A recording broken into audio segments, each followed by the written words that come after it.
oficial. En su momento les daremos la bienvenida oficial, pero sé que muchos de ustedes, pues gracias a ese número de cupos que tenemos, pues van a poder ingresar. A lo que nosotros siempre peleábamos cuando éramos estudiantes, cuando yo era estudiante de la UIS, uno peleaba por una universidad pública, gratuita y de calidad. Y en este momento ustedes van a ingresar a eso, a una universidad pública, gratuita y de calidad, y creo que ese es el gran reto también que tenemos como ciudadanos, como colombianos, y más ante tantas necesidades que tiene nuestro país. Entonces aquí, pues, en la Universidad Industrial de Santander, todo nuestro equipo de profesionales están prestos, listos, preparados para ayudarles en todo este proceso de matrícula, de inscripción, para que inicien de la mejor manera a mediados de agosto este primer semestre, digamos, para ustedes y para nosotros el segundo semestre del año. Entonces, un cordial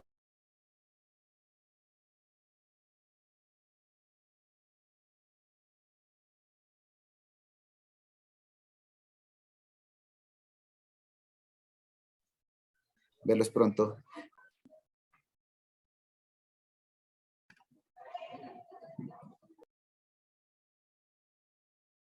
Sandrita, estás sin micrófono. Gracias, ingeniero. Oscar, gracias también. Entonces, bueno, ahora sí vamos a lo que nos atañe en la reunión, ¿no? Entonces, como decía el ingeniero, pues ya el viernes vamos a tener los resultados. Es importante aprovechar estas oportunidades y pues él hablaba de matrícula cero y generación E. Entonces, tenemos que tener un valor de matrícula para nosotros reportarle al ministerio y decirle el valor de la matrícula de este estudiante es tanto, ¿cierto? Entonces, por eso es que necesitamos que ustedes presenten ciertos documentos. Entonces, como les decía, pues la universidad es una universidad pública donde pues el valor de su matrícula depende de 3 factores. Dentro de esos 3 factores, ¿cuáles están? La pensión, el estrato y los ingresos. Entonces es importante tener en cuenta que la universidad hace consultas en entidades públicas y privadas para verificar que la información que ustedes estén presentando es correcta.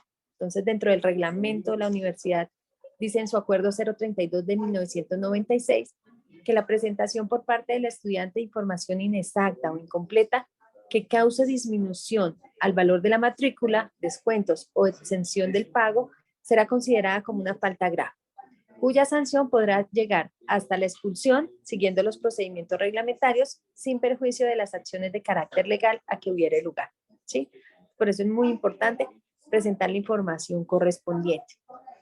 Pero ¿qué pasa si de pronto no se presenta alguno de los documentos que se requieren? Entonces, pues la universidad también tiene establecido que cuando se omite alguna de esta información, se liquida por un valor de matrícula. Entonces, por ejemplo, para aquellos chicos que tenían que presentar el certificado del valor de la pensión porque estudiaron en colegio privado y no lo presentan, entonces su matrícula estará liquidada en el 5.5 salarios mínimos. Entonces, el salario mínimo está en 1.000.000 de pesos. 5.5 salarios mínimos, ¿cuánto es? 5.500.000. Asimismo pasa para quienes no presenten el certificado de estratificación. Se liquidará por 4 salarios mínimos, equivalente a 4 millones de pesos. Y quien no presente la información correspondiente a los ingresos de los padres o sus patrocinadores, benefactores, será de 6 salarios mínimos. ¿Listo? Entonces es importante tener en cuenta. Ahora sí vamos a los documentos. Ustedes ya conocían este documento. Entonces, está el formulario socioeconómico, por donde vamos a descargar toda esta información. Entonces, vamos a la página de la UIS, entramos a la opción que dice aspirante, ¿cierto? De ahí vamos a aquí donde dice Barbosa, y en Barbosa vamos a encontrar inscripción pregrado presencial en ingenierías, proceso de matrícula primer nivel y vamos a liquidación de matrícula. Entonces, aquí encontramos las instrucciones, el formulario y el certificado de no declarante. ¿Listo? Entonces, esa es como la ruta que vamos a tener. Entonces, lo primero es el formulario. Entonces, el formulario ya lo tenemos aquí descargado, que es importante tener en cuenta del formulario. Entonces, en la primera casilla, entonces yo sí les recomiendo que ustedes tomen nota, aunque vamos a dejar grabada la reunión, para que después, si quedan dudas, pues ustedes vuelvan a escuchar. Entonces, en el primero va el código del estudiante. ¿Dónde nos va a salir el código del estudiante? En la carta de admisión. Esa carta de admisión pues va a salir también el 22 de julio y se descarga en la misma ruta donde descargamos la el instructivo, el formulario y el certificado de no declarante. La carrera, a la carrera que ustedes fueron admitidos. El correo electrónico, entonces será el correo electrónico que ustedes tengan vigente.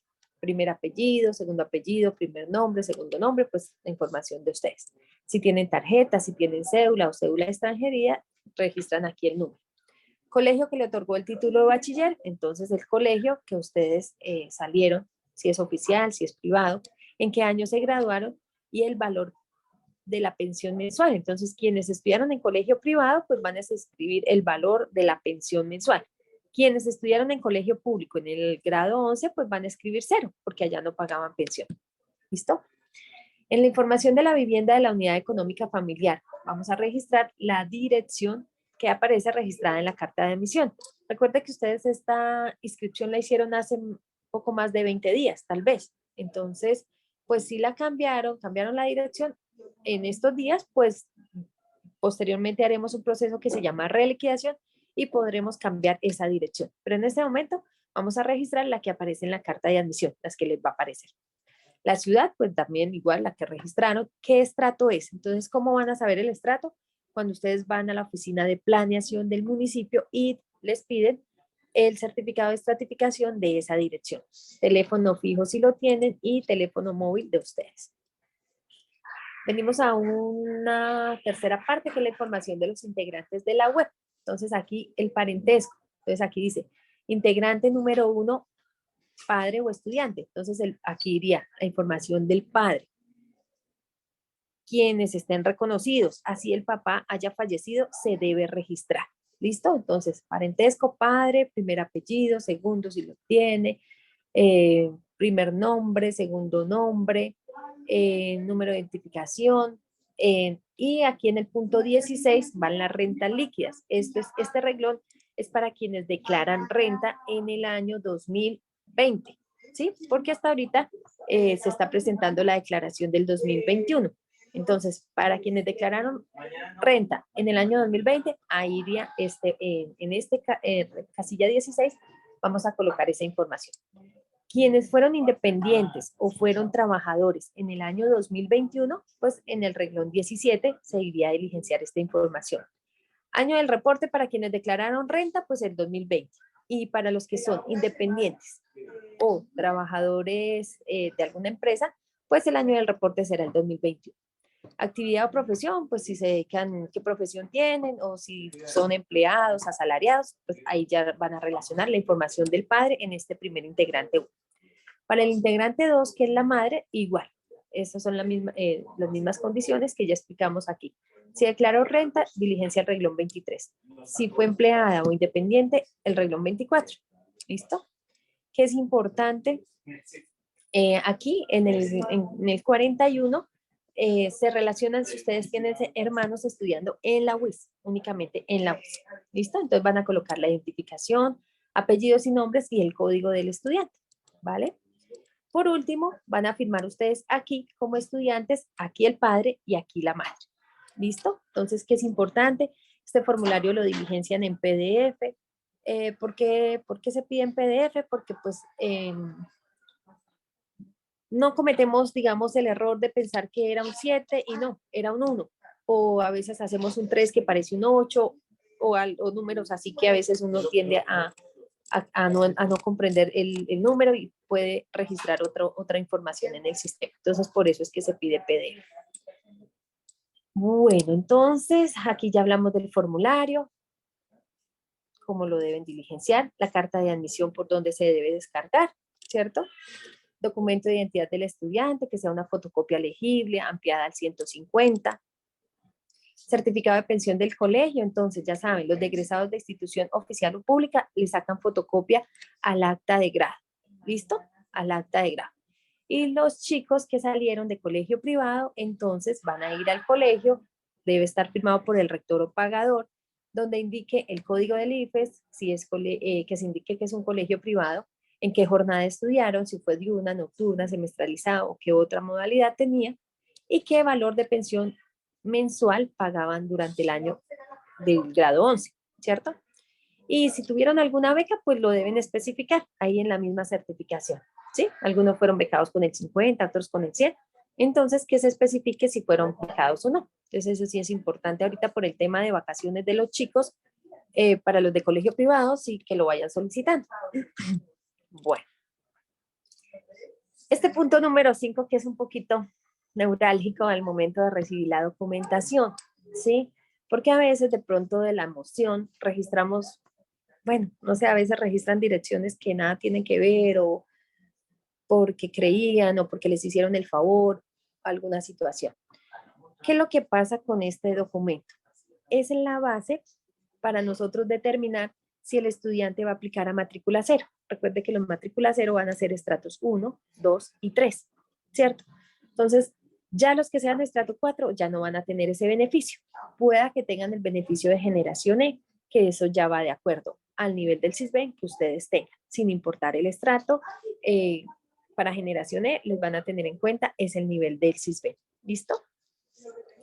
Entonces es importante que este certificado de estratificación lo expida en la oficina de planeación, que sea en original y que pues diga qué estrato tiene, o sea, que relacione tanto la dirección que está en la carta de admisión como el estrato.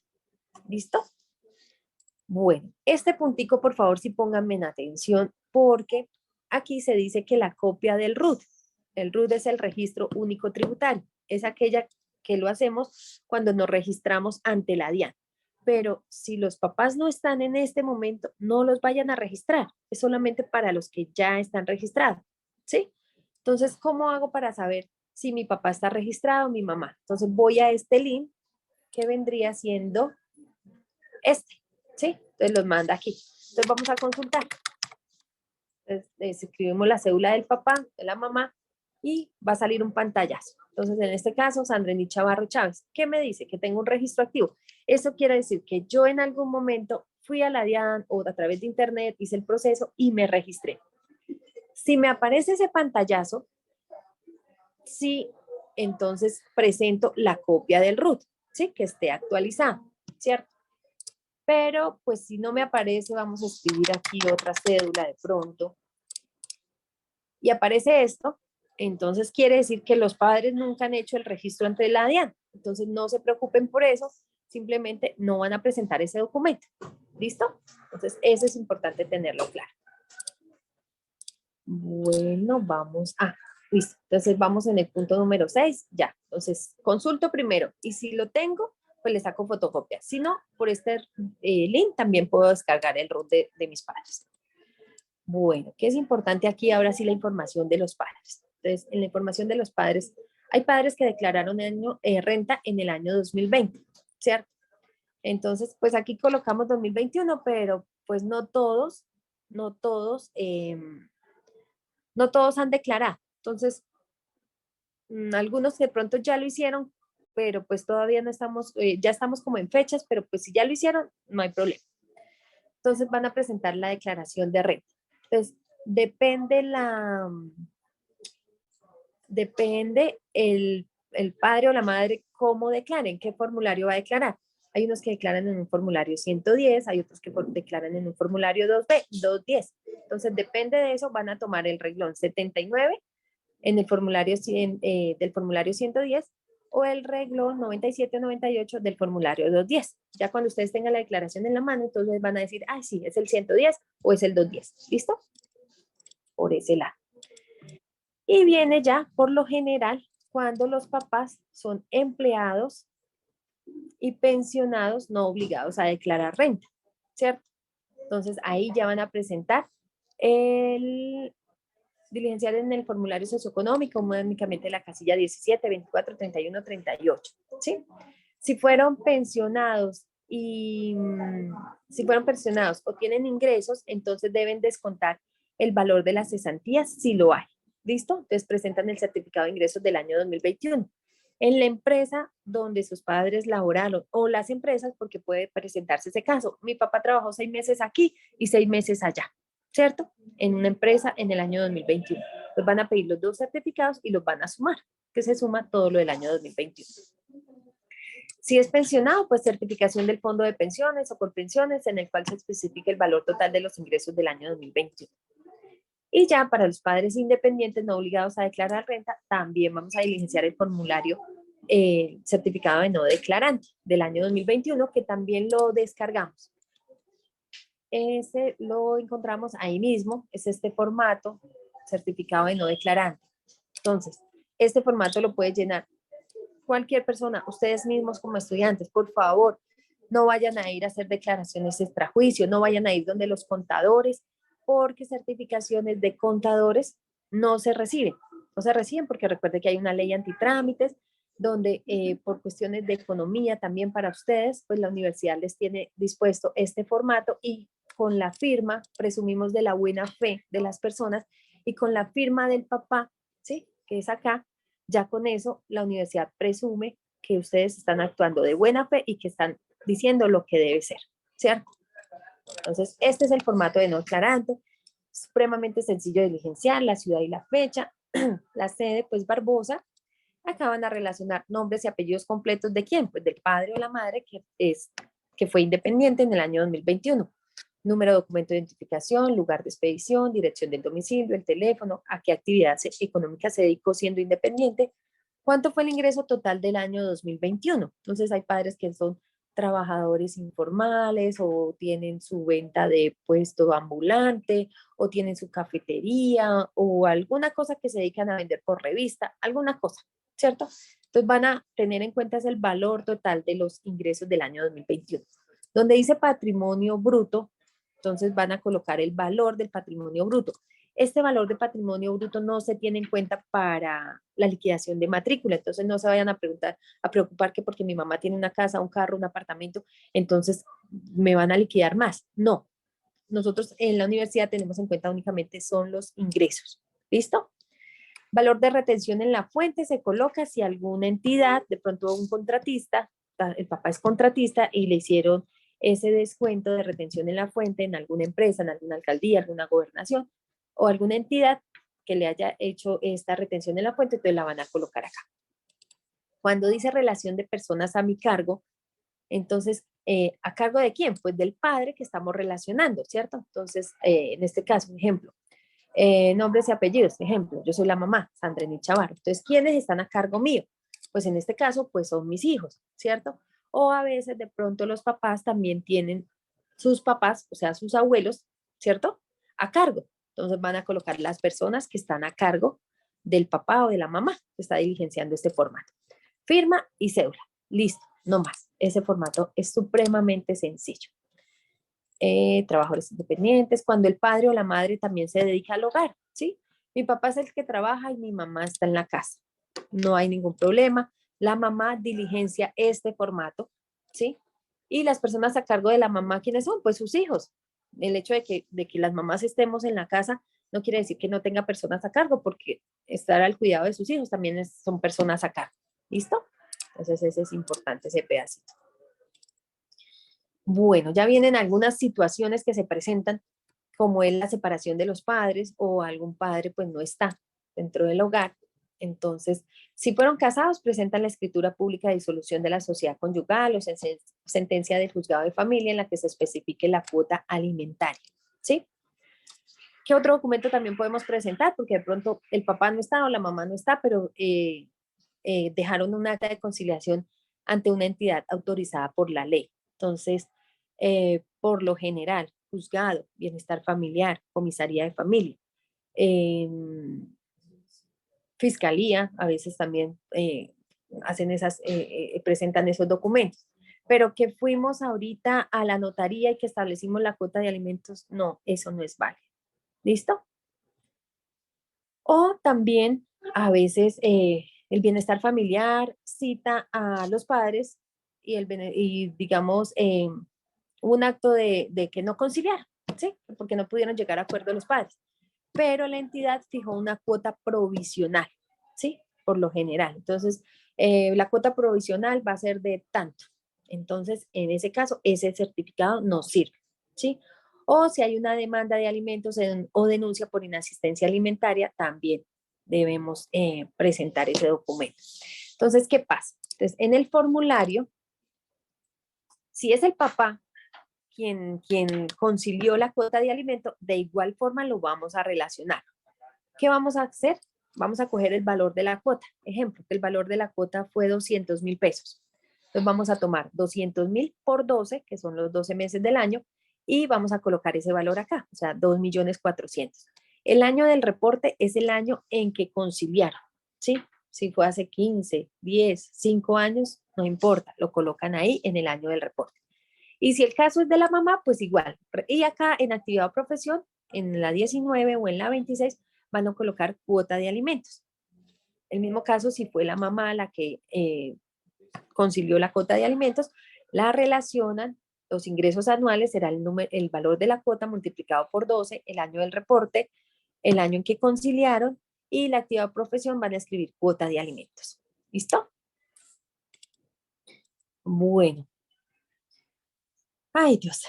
Viene cuando es muerte de alguno de los integrantes de la web. Entonces, cuando muere alguno, hay algunos casos que son sin pensión de sobreviviente o con pensión de sobreviviente, ¿cierto? Entonces, cuando es sin pensión de sobreviviente, van a presentar el original del registro de defunción de la persona que falleció y el certificado del fondo en el cual especifique que no hay pensión de sustitución.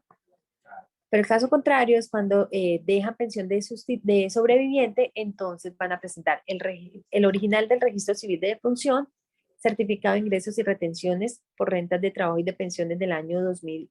Bueno, en este caso voy a hacer una corrección aquí porque es 2021, ¿cierto? Que fue el año anterior. Es pedido por el fondo de pensiones que le otorgó la pensión. El valor total que recibieron en el año, por lo general son 13 mesadas, ¿cierto?